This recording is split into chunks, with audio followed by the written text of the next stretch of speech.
You still have to apply the learning in your life. Nobody should go into those experiences thinking, oh my God, all I got to do this and it's going to change me. It's like any kind of learning or any kind of learning experience. There's a lesson there, there's a deep experience there, but then that lesson has to be integrated into real life. We're kind of foolish in the West to put all our confidence in just in our own particular ways of doing things. We should be more open to what tradition has to teach us. What do you think is the biggest misunderstanding that people have about plant medicine, for instance, like ayahuasca? So, for thousands of years, there's been healing modalities that people have used. There's a lot of wisdom. No, there's a lot of magic and mumbo jumbo as well, but people do have wisdom. So, before we had modern science, it's not that people didn't have any wisdom, they just didn't have some of the tools that we have today. And so, over the thousands of years, there's been shamanic traditions across the world, from Siberia to South America, from Mongolia to North America. And the shamanic, and then there was also the Ayurvedic medicine of India and the Qi energy medicine of China. It's not that these people didn't know anything. It's not that they didn't understand. And they had generally shamanic cultures and traditional cultures have more of an appreciation for the mind-body unity than most modern Western medicine does. So ayahuasca is a plant that grows in the Amazon, and it's a brew that is made up of two plants, ayahuasca and chacruna.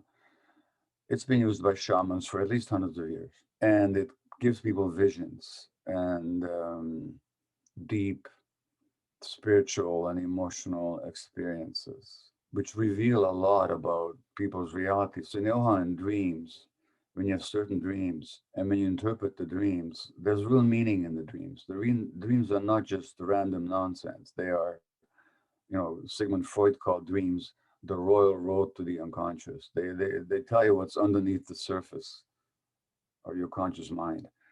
Well, the psychedelic or the shamanic medicines have been used for tons of years for similar purposes, to bring up what's deeply inside you, and sometimes spiritually to connect you to a reality that's beyond your little ego.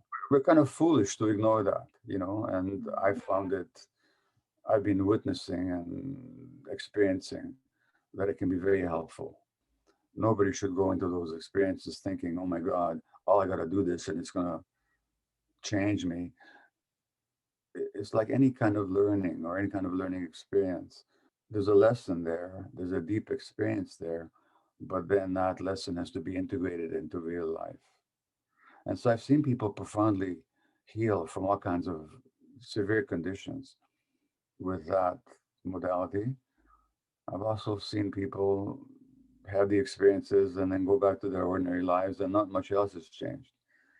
And for me, it's been a mix, like I've had some deep experiences, but then the difficulty is, how do you apply those lessons and those visions, those realities that you glimpsed into your actual life?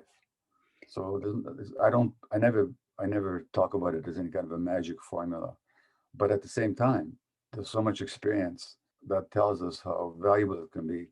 We're kind of foolish in the West to put all our confidence in just in our own particular ways of doing things. We should be more open to what tradition has to teach us.